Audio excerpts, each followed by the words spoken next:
The instant you begin justifying your limits to someone who routinely ignores them, something quiet but significant takes place.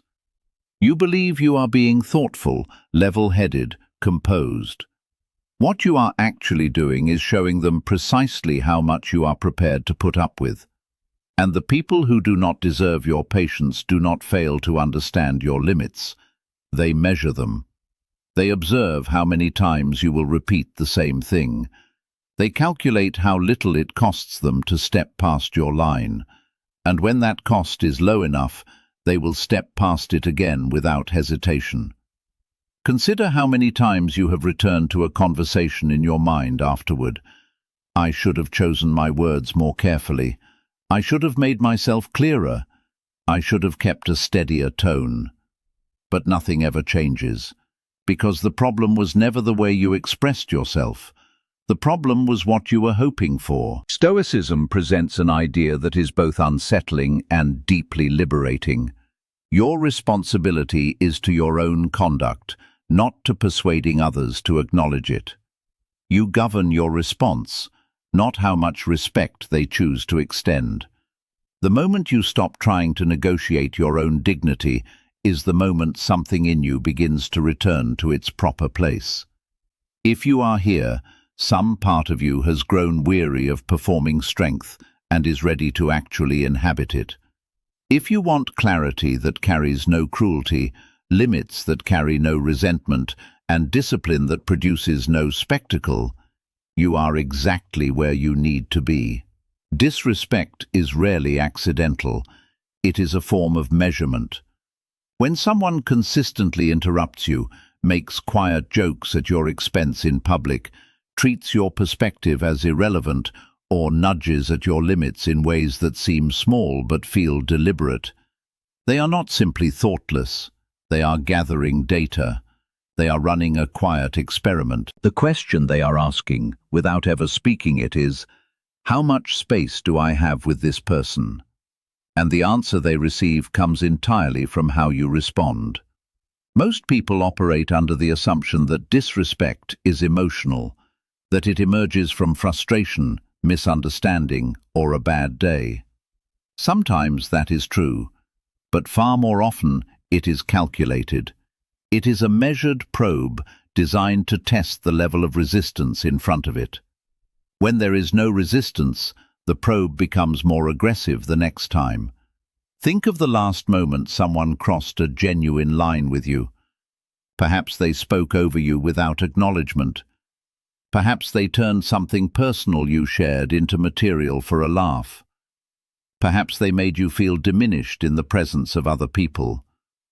What did you do in that moment? Did the heat rise in your chest and come out as anger? Did you attempt a careful explanation, hoping that enough clarity would finally produce the respect you deserved? Or did your eyes drop and you said nothing, hoping the moment would dissolve on its own? Every single response teaches them something.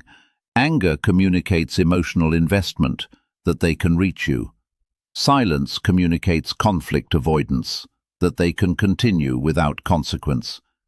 Lengthy explanation communicates that you require their validation, and the need for approval is the simplest lever anyone can pull. Much of what hurts in these moments is not only the act of disrespect itself, but the story you construct about what it signifies. That story determines your reaction, and your reaction becomes the instruction manual they study and return to. Need is leverage. The moment another person senses that you require them to see you as reasonable, worthy, or good, the balance of the exchange tilts toward them. You may genuinely believe that if you can only articulate your position clearly enough, respect will follow. But if respect had ever been a function of clear explanation, it would already be present. When you over-explain, you do not reinforce your limit. You reveal that it is negotiable. You are signaling, without meaning to, that your line can be moved through discussion. This is why the disrespect continues. It is not a result of confusion. It is a result of information you provided. The more consistently you react in expected ways, the more predictable your responses become. And predictability transfers control to the person holding the test. This is the point at which a quiet shift begins to occur internally. Rather than responding like someone being evaluated, you begin to observe like someone conducting the evaluation. You start identifying patterns. You stop asking why they are doing this to you and begin asking what they are attempting to extract. A reaction, superiority, dominance, attention. Once you can see the pattern, your emotional temperature changes. You are no longer caught inside the moment. You have stepped just outside of it, watching it with some distance. When you pause, even for a handful of seconds, you interrupt the test. You stop supplying immediate data. That pause contains real strength. Not the kind that announces itself, but the quiet kind that requires nothing from anyone in order to exist. When someone delivers a cutting remark and you do not rush to protect yourself, something shifts beneath the surface. You are not yielding. You are assessing, deciding whether what was just said deserves to enter your inner world at all. When you genuinely understand this, something about disrespect begins to lose its edge. It stops functioning as injury and starts functioning as information. The person probing you is revealing something about their own nature far more than they are saying anything definitive about yours. The discomfort does not vanish entirely, because sometimes their words find their way to a soft place you already carry. That is precisely why certain things sting while others pass without registering.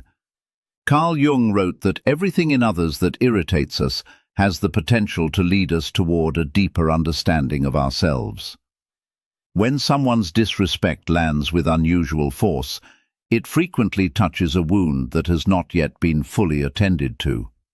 Recognizing that is not an admission of fragility, it is a form of clarity. If you know where your sensitive areas are, you become far more difficult to manipulate. You no longer react from surprise, you respond from awareness. The real change is therefore not about developing sharper responses, it is about shifting your internal posture. You stop walking into interactions hoping to receive validation. You stop assuming that fairness is built into the situation. You begin to understand social exchanges as transfers of energy. When someone disrespects you, they are proposing a transaction. They provoke in order to receive a reaction. If you offer them anger, apology, or desperation, the transaction succeeds. They leave the exchange feeling confirmed in their approach. But when you respond with composed observation or with simple stated fact, the transaction fails. The energy they expected does not materialize. That absence carries more weight than any rebuttal ever could. This is not about becoming indifferent or withdrawn. It is about becoming intentional. You choose when to engage and when to step back. You respond with what is factual rather than what is charged. If someone claims you never contribute, you state what you have contributed. If someone tells you that you are too sensitive, you acknowledge their view without absorbing it as truth. You are not trying to persuade them. You are not trying to prevail. You are simply holding your position without drama. Over time, this consistent approach changes how you are perceived. The test stops producing a reward. And this is where the deeper pattern becomes visible. Disrespect only sustains itself where it continues to find a point of entry. When you stop reacting automatically, when you stop defending your value, when you stop requiring the other person to recognize what you already know about yourself, the dynamic begins to shift. It may not transform overnight. They may press harder initially, checking whether the old response has only been temporarily suspended. But when your internal posture holds steady, the script breaks. You are no longer following the one they wrote for you. You are authoring your own. And once you begin responding from the position of the examiner rather than the examined, the test loses its authority over you. The first internal movement is toward what might be called clinical detachment. Not coldness, not cruelty, detachment. These are distinct from one another, and the distinction matters. Coldness is the shutting down of feeling. Cruelty is the desire to inflict pain in return. Detachment is the capacity to observe what is happening without being consumed by it, to step half a pace back within your own mind and watch the exchange rather than be swallowed by it. Picture a researcher standing in a laboratory, watching a reaction unfolding inside a sealed container. The solution changes color, the temperature rises, the reaction intensifies. But the researcher does not become alarmed. They do not take it as a personal affront. They observe, they record, and they adjust based on what the data shows. That is the internal orientation you are developing. The next time someone treats you with disrespect, notice the first impulse that arrives. The instinctive question the mind reaches for is, "How could they do this to me?" But that question places you at the center of the storm and keeps you there. Replace it gently with a different one. What are they attempting to get from this? Attention, a sense of superiority, control, a predictable emotional response. When you redirect your attention from your own wounded feelings to the mechanics of what is actually happening, something measurable changes. The emotional charge drops. You begin to see the behavior as a strategic pattern rather than as a targeted attack on your worth.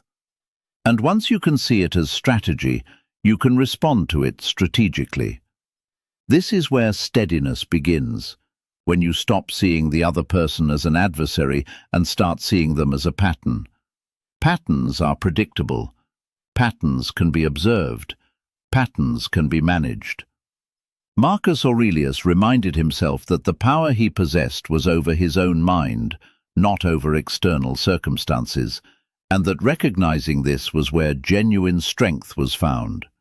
That strength does not argue. It does not demonstrate itself. It simply declines to give up the interior space where choices are made. Disrespect may still arrive, but it no longer governs your response. There is a paradox concealed in this approach. The moment you cease requiring others to understand you, you become considerably harder to provoke. When their validation is no longer something you need, their words lose the hook they previously had. Many conflicts endure because one party is hungry for acknowledgement, to be seen as right, reasonable, or fair. That hunger is genuinely human. It is also leverage. When someone senses your need for their recognition, they hold something over you. When you genuinely release that need, the balance shifts. You are no longer negotiating for respect. You are simply determining how much access someone receives. This is not passivity. Detachment is not absence of response. It is response with full awareness behind it. Epictetus said that the only territory you truly govern is your own reaction. When voices rise around you, yours descends. When someone creates drama, you meet it with stated fact. When someone throws accusations, you assess them calmly before deciding whether they warrant any response at all. The power is not located in the specific words you select. It lives in the stillness that generates those words. This steadiness will feel unfamiliar at first. You are accustomed to responding quickly, to protecting yourself, to explaining your intentions. Clinical detachment interrupts that reflex. It inserts a pause. Within that pause, vision sharpens. You begin to recognize the recurring moves, the same provocations repackaged, the same triggers deployed, the same attempts to pull you into a role you did not agree to play. Jung observed that what remains unconscious will continue to direct your life, and you will experience that direction as misfortune. Many people believe their recurring conflicts are simply a pattern of bad luck. In reality, they are patterns of unconscious response. When you make the pattern conscious, you can step outside of it. There is one aspect of detachment that most people find genuinely unsettling. When the expected reaction disappears, the other person does not quietly accept it. They escalate. When the familiar response is no longer forthcoming, they apply more pressure. It is the same impulse that causes someone to press an elevator button repeatedly when it does not illuminate. The first press seems reasonable, the second is firmer, the third is almost forceful. Only when the person is fully convinced that nothing is happening do they stop and reconsider their approach. People operate by this same pattern. When someone accustomed to extracting emotional reactions from you suddenly finds nothing available, they do not withdraw immediately.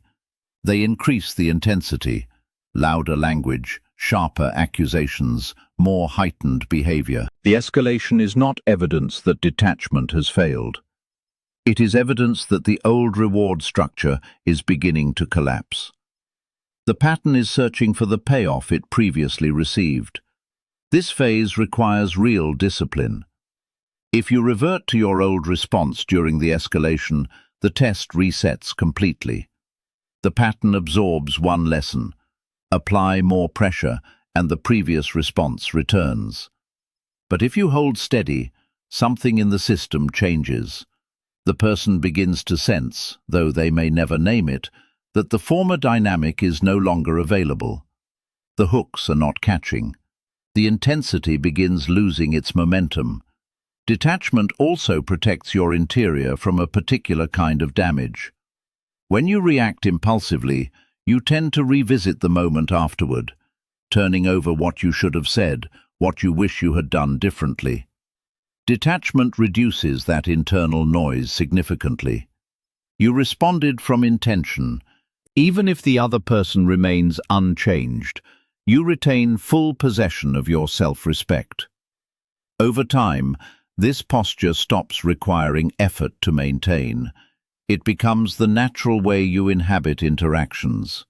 You listen, you assess, you decide. Disrespect may continue to appear, but it no longer shapes the interaction. You are no longer in combat with chaos, you are studying it. And when you study something long enough, you begin to see that the real power was never located in changing the other person. It was always in the mastery of your own response. When the old pattern stops producing results, it does not dissolve quietly. It intensifies. Consider how the dynamic previously operated. They activated guilt, and you offered apology. They provoked, and you engaged in argument. They criticized, and you moved quickly to defend yourself. Every response you provided confirmed that the approach was working. It gave them momentum. It gave them something to use. But when you withdraw the reaction, when calm replaces heat, something in the system fractures. The familiar loop stops delivering what it was built to produce. And when a pattern stops delivering, it does not retire gracefully. It pushes harder. This is not failure on your part. It is a mechanical response to a disrupted reward system. Old rumors may resurface. Past mistakes may be reintroduced into conversation. You may be characterized as distant, self-absorbed, or indifferent. The tone sharpens. The pressure increases. And this is precisely the moment when most people fold. They misread the escalation as confirmation that something has gone wrong. They conclude, "I made this worse. I should return to what I was doing before." But look at it clearly. You did not make it worse. You made it stop working. The pattern is struggling to survive in the absence of what sustained it.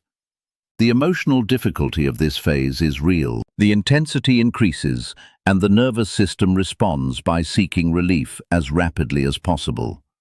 Apologizing, explaining, or re-engaging in argument may calm the immediate surface, but it also teaches the pattern that it only needed more pressure to retrieve the old reaction. Marcus Aurelius wrote as a reminder to himself that the best response to an adversary is to refuse to become like them. Remaining composed during escalation is not about some form of retaliation. It is about refusing to mirror the chaos being placed in front of you. It is about preserving your own character when external pressure is at its highest. There is something genuinely clarifying about recognizing that escalation is predictable.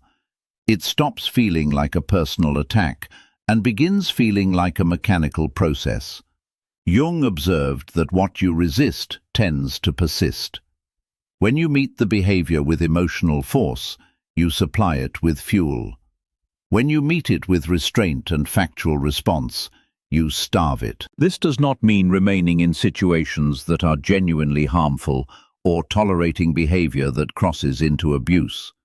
It means that in the heat of the specific moment, you refuse to deliver the exact reaction the other person came looking for. You remain centered. You use plain language. You keep your engagement to what is concrete and factual. And when withdrawal is the appropriate response, you step back without theater. Epictetus said that the person who does not govern themselves is not free. Freedom, in this context, has nothing to do with commanding others. It is the mastery of your own impulses when pressure mounts. Anyone can maintain composure when circumstances are easy. The genuine test arrives when accusations are loud and emotion is running high. The composure you maintain in those conditions sends a signal more powerful than any argument could, that your conduct is no longer dictated by someone else's emotional state, and that your limits do not require their agreement in order to hold. Seneca wrote that whoever angers you has conquered you. In the context of escalating pressure, that is not a philosophical observation. It is practical guidance. If the pressure rises and you lose your footing, the old pattern recovers its ground. If the pressure rises and you stay anchored, the pattern begins to break apart. It takes time. It requires repetition. But human behavior adjusts when the reward disappears. Eventually, the effort of pressing the same button over and over becomes exhausting with nothing to show for it. The other person either shifts their approach or redirects their energy toward someone who still provides the expected response. This period can feel isolating because you are interrupting a familiar rhythm. There will be moments of self-doubt. There will be a sense of being misread. But something else grows in that space. You begin to recognize with increasing clarity how many of your previous reactions were actually attempts to restore comfort rather than genuine expressions of strength. Real stability, you start to understand, is quiet. It does not perform. It does not require recognition. It simply remains where it is. And a further realization follows. The escalation is not only about the other person. Your own patterns of habit protest when you begin changing them. The mind reaches for the familiar script because familiarity feels like safety. Staying composed during escalation is as much about conditioning your own responses as it is about anything the other person is doing. With each intentional, grounded response, a new pattern strengthens inside you. At this point, your response becomes simpler, not louder. You reduce it to what is factual. Disrespect sustains itself on emotion. It thrives on charged language, words designed not to describe behavior, but to define identity. Words like selfish, dramatic, incompetent, impossible. These are not observations. They are hooks. They are designed to be grabbed, to provoke a defensive pull in the opposite direction. When you engage with labels by arguing against them, you have already accepted their frame. You are no longer discussing what happened. You are negotiating your identity. And that negotiation has no flaw. Rather than meeting adjectives with argument, meet them with what is verifiable. If someone says you never take responsibility for anything, the impulse is to produce a comprehensive account of every time you did. but that list carries emotional energy, and emotional energy is what the exchange is feeding on. A more grounded response is short and concrete. State what occurred. Leave it there. No elevation in tone, no defensiveness in posture. Just reality, offered plainly. If someone characterizes you as excessively sensitive, you do not analyze your emotional history or defend the legitimacy of your feelings. You pause. You meet their gaze steadily. You say simply, "That is your perspective." And then you return your attention to wherever it was before the comment arrived. The energy dissipates because you decline to participate in the confrontation that was prepared for you. Notice precisely what occurred in that exchange. You did not absorb the label as truth. You also did not retaliate with a counter-label. You stepped outside the emotional current entirely. Without friction feeding it, the fire loses what it needs to sustain itself. Most prolonged arguments continue only because both parties keep supplying the fuel. When one person withdraws their supply, the combustion weakens on its own. This is not the suppression of your voice. It is the exercise of judgment about when and how your voice serves you. There is authority in restraint. There is genuine power in declining to argue about who you are. This approach can seem almost too plain to be effective, and that simplicity is precisely why it works. Elaborate defenses, dramatic rebuttals, pointed sarcasm. These are signals that something internal remains unsettled. They reveal investment. When your response is brief and measured, it signals that you are not unsettled.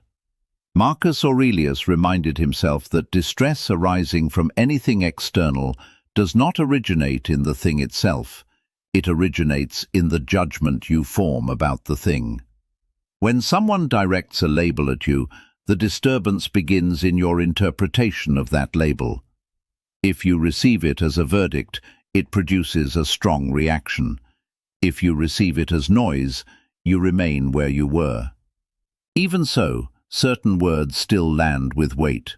That is where a deeper layer of the work begins. Why does a straightforward insult sometimes feel like it is assessing your entire worth?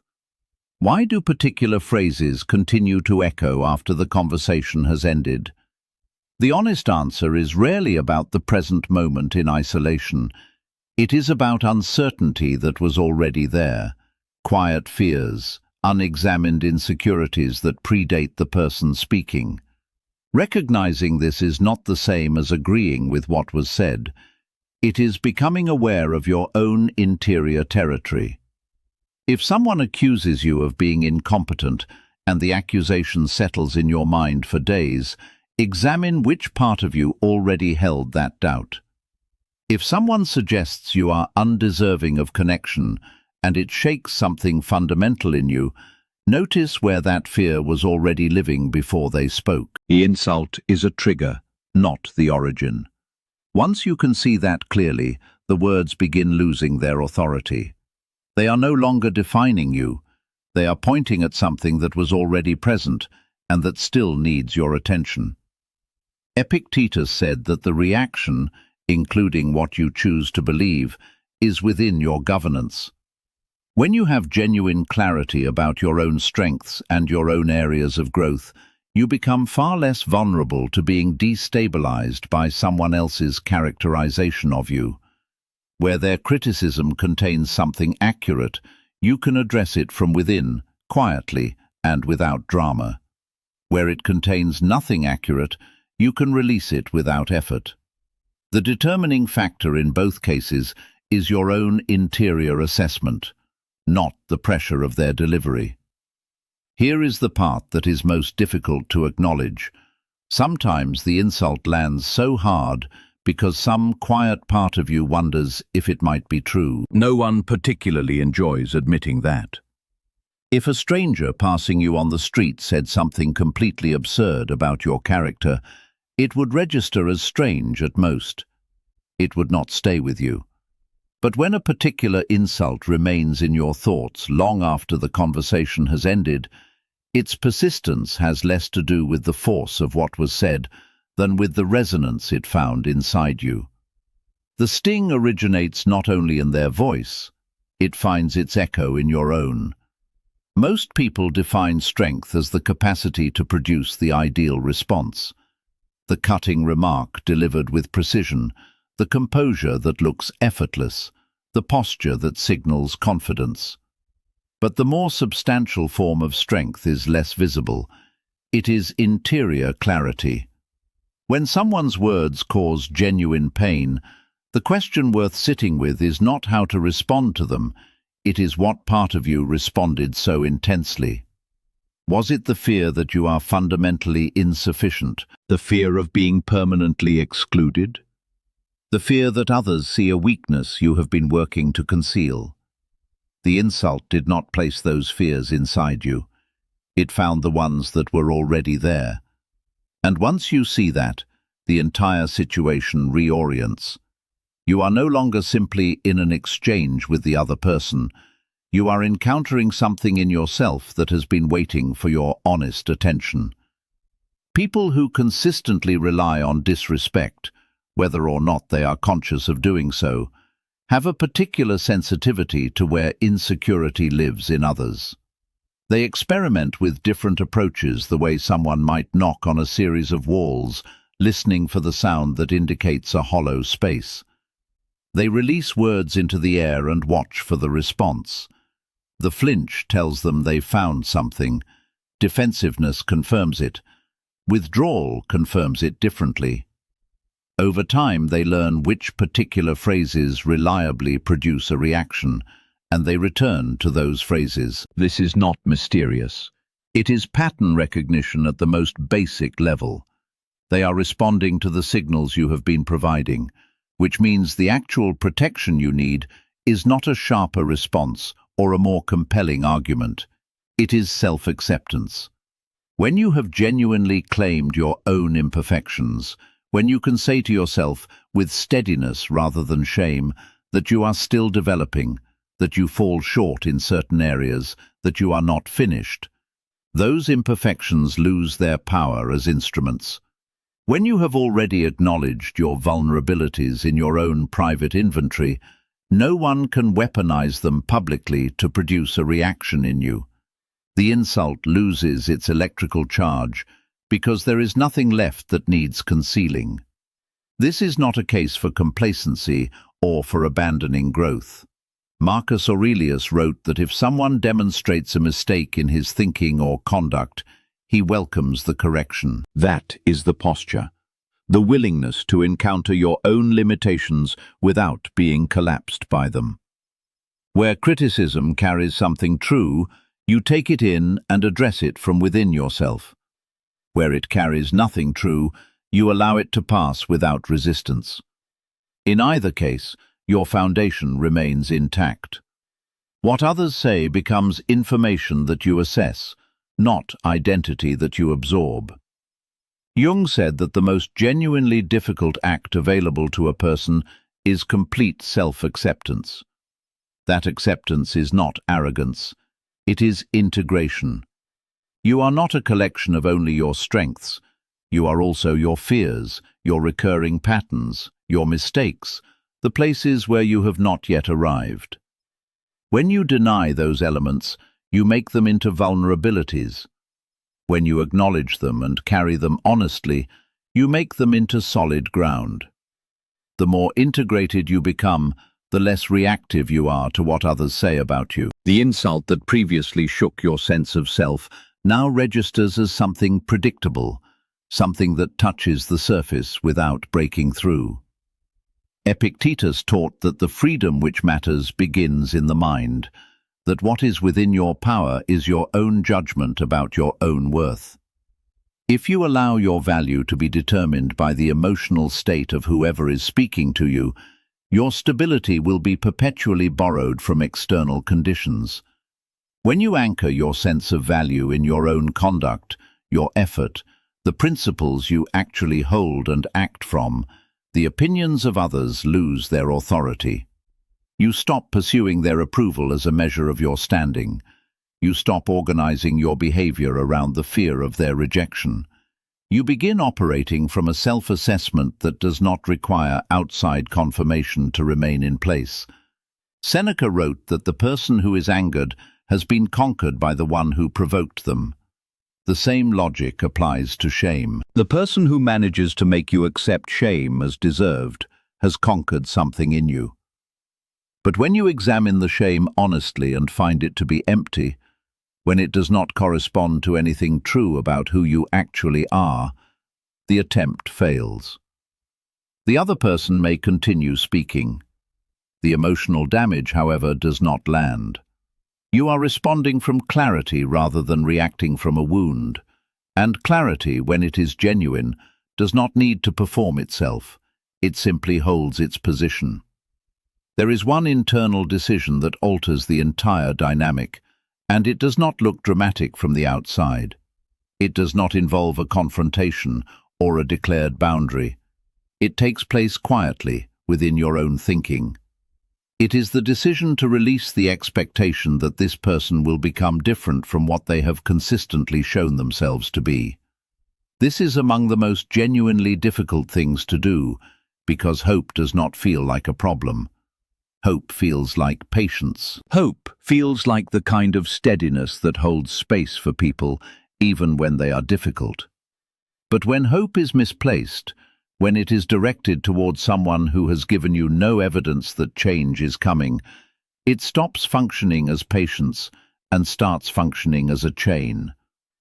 For as long as you carry the private belief that they will one day see clearly, apologize with full sincerity, and become the version of themselves you once glimpsed or imagined, you remain emotionally tethered to a future they may never produce.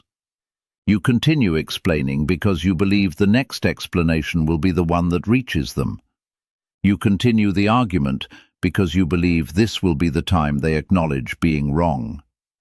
You wait because you believe the version of them you once connected with will eventually reappear. That hope keeps you oriented towards something that the evidence does not support. The difficulty is not that hope itself is a problem.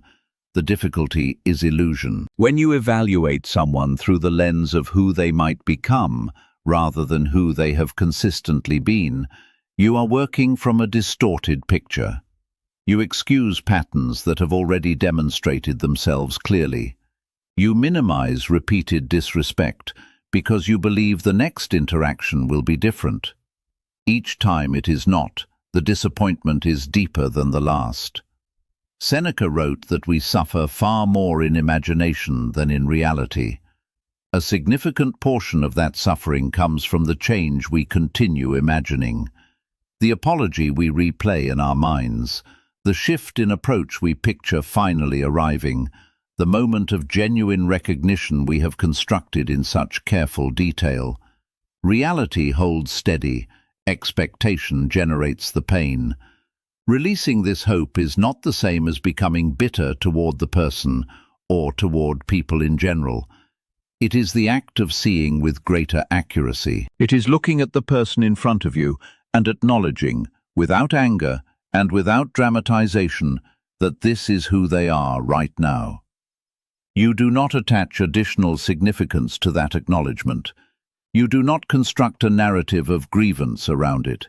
You simply allow it to be true. Marcus Aurelius prepared himself each morning by reminding himself of the range of human behavior he would encounter. People who would be difficult, thoughtless, ungrateful, dishonest. He did not write those reminders in order to develop contempt. He wrote them in order to arrive at his day with accurate expectations. When you know there is a possibility of rain, you bring what you need. You do not stand in the open demanding sunshine. That shift changes your posture fundamentally. For as long as you expect fairness from someone who has consistently provided its opposite, you keep attempting to educate them, presenting evidence, making arguments, trying to bring them around to your position. Once you release the expectation that they will function according to your standards, you stop trying to produce a conversion. You adjust what you do instead. You manage the access they have to your time and attention. You reduce what you invest emotionally. You respond to what they actually do, not to what they have promised. The energy previously spent trying to reform them returns to your own life. There is a genuine grief that accompanies this decision. It can feel like surrender, but it is not surrendering yourself. It is surrendering an illusion that was protecting itself at your expense.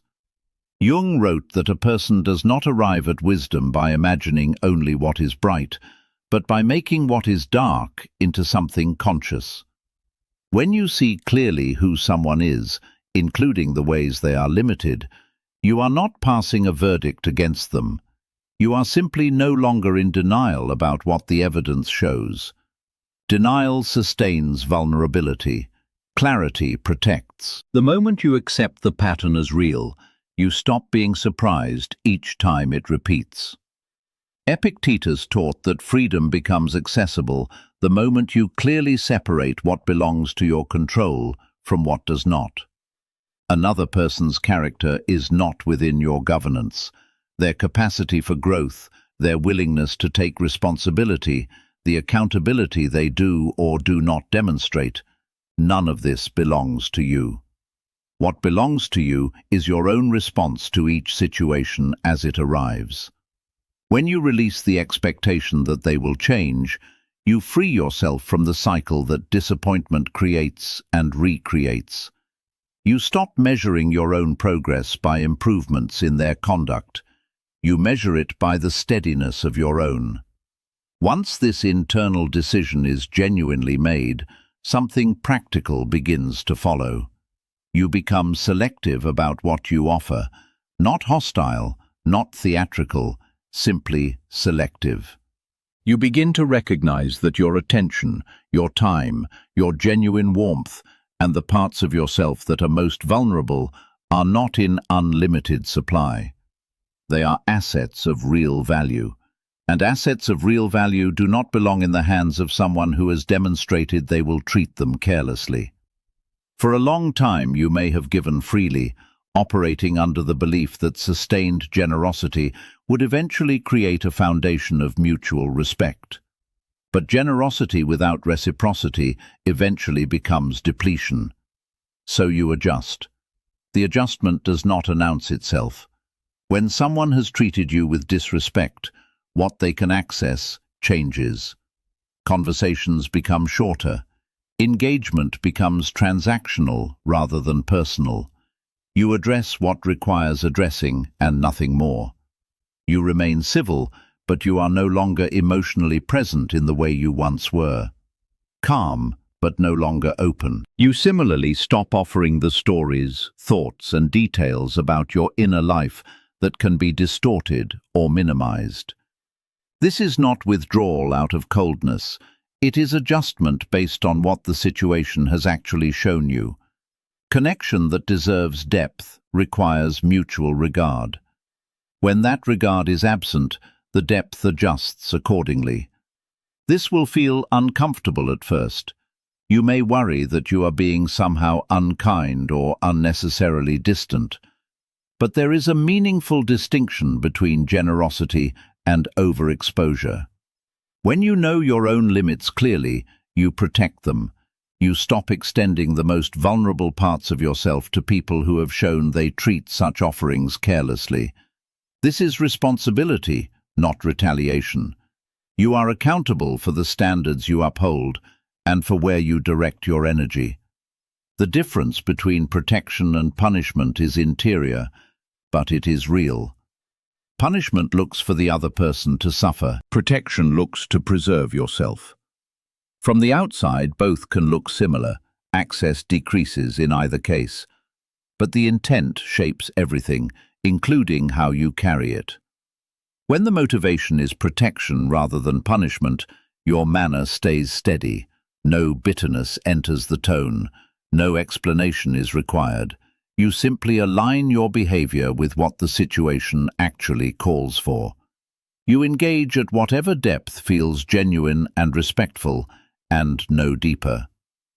Here is what often happens when this shift takes hold. People who were accustomed to producing reactions from you gradually realize that the dynamic has changed. The provocations no longer generate what they were designed to generate. The jokes fall flat. The accusations do not spark the extended debates they once produced. Some people, having lost the reaction that gave the behavior its purpose, quietly redirect their energy elsewhere, toward someone who still provides what they are looking for. Others shift into something that resembles respect.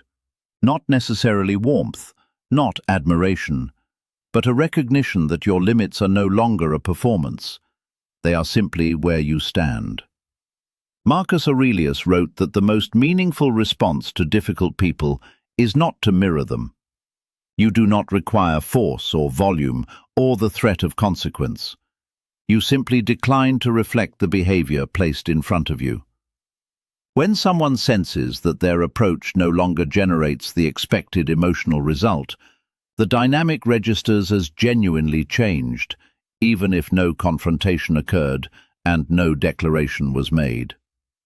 Jung observed that the greatest privilege of a lifetime is becoming who you truly are.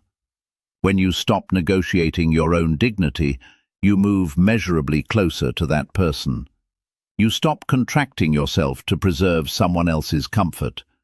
You stop expanding yourself to secure someone else's approval. You occupy the shape that is actually yours, that is felt by people around you, even when it is not praised and even when it is not named. Seneca wrote that we should seek the company of people who have the capacity to improve us. Selectivity in where you direct your energy moves naturally in that direction. As you withdraw from exchanges that exhaust without returning anything of value, space opens. Space for connections that carry genuine reciprocity. Space for your own development to continue. Space for the experience of calm as a consistent condition rather than an occasional visitor. What the absence of constant friction reveals is how much noise you had already accepted as ordinary. Peace begins to feel like your natural state rather than a brief reprieve between disturbances. This is how the internal decision expresses itself outwardly, not as an announcement, not as an argument, not as a declaration of any kind, simply as a way of living.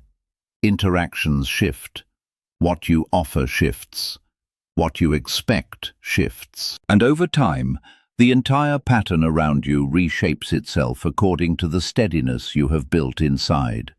Some connections will fade. Others will stabilize at a more honest level. Either way, you are no longer operating from the need to be approved of or from the fear of what disapproval costs you. You are simply decided. The day you stop defending your worth is the day your life becomes noticeably quieter. Not because the people around you have suddenly become more considerate, because you have become genuinely unshakable. You are no longer negotiating your own dignity in each exchange. You are no longer orienting your responses around each new provocation. You are standing in something that was built slowly and held steadily. And when you hold that position long enough, the noise around you loses its ability to locate you.